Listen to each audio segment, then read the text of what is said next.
చూసి చున్నట్లు పోయేవాళ్ళు. కానీ ప్రభుత్వ అధికారులు అందరూ మీ చేతుల్లో ఉన్నారని గతంలో డీఎస్పీ చైతన్యను ఉద్దేశించి ప్రభాకర్ రెడ్డి ప్రతిరోజు తిడుతూనే ఉండేవాడు. మీకు సహకరిస్తున్నాడు, మీ చేతుల్లో మనిషిగా ఉన్నారు.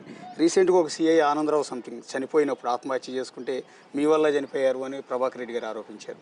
నేను ఇటు చెప్తా, ఏ అధికారికైనా కానీ, రెవెన్యూ వాళ్ళకి కావచ్చు, పోలీసు కావచ్చు, సేల్ ట్యాక్స్ కావచ్చు, ఎనీ డిపార్ట్మెంట్ పోయి మీరు కాల్ లిస్ట్ తీసుకోవచ్చు. ఈ 5 సంవత్సరాలలో నా గుండా ఎన్ని ఫోన్లు అధికారులకు పోయినాయి, వాళ్ళ గుండా నాకు ఎన్ని ఫోన్లు వచ్చినాయి అనే అధికారులకు.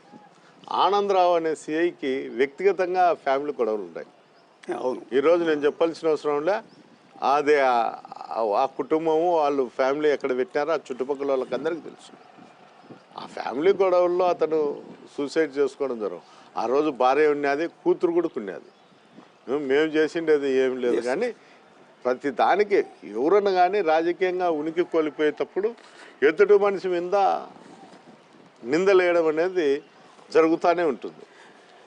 ఇప్పుడు అంతెందుకు, ఎప్పుడు జరగనటువంటి డెవలప్మెంట్ ఇప్పుడు జరుగుతుంది. అంటే డోనర్లతో కావచ్చు, నాడు నేడికింది ఇది ఇక్కడే ఇది ఆ కాంపౌండ్, తెల్ల కాంపౌండ్ మా ఇంటి పక్కన కట్టినారు. ఇదే ఇక్కడ ఇది పార్క్ సైటు. ఇదంతా పార్క్ బిగిన్లో సైడ్ అంతా కట్టినారు. అదో అక్కడ కడ్డీలు కూడా కానొస్తాయి. ఇదే కాంపౌండ్ కాలేజీకి కడతా అంటే అతను కోర్టుకు పోయి స్టే తీసుకొచ్చినాడు. ఏంటంటే అతనికి సౌకర్యంగా ఉంది గ్రౌండ్.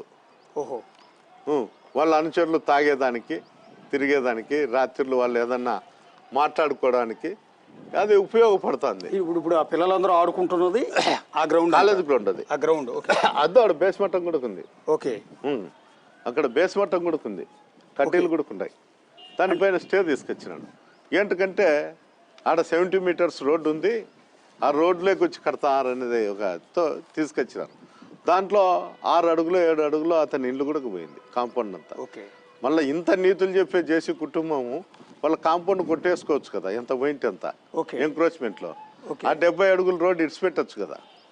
ప్రతిసారి ప్రభాకర్ రెడ్డి ఒక అలిగేషన్ చేస్తూ ఉంటారు సార్, ఏదో ఇసుక క్వారీల దగ్గరికి వెళ్తూ ఉంటారు.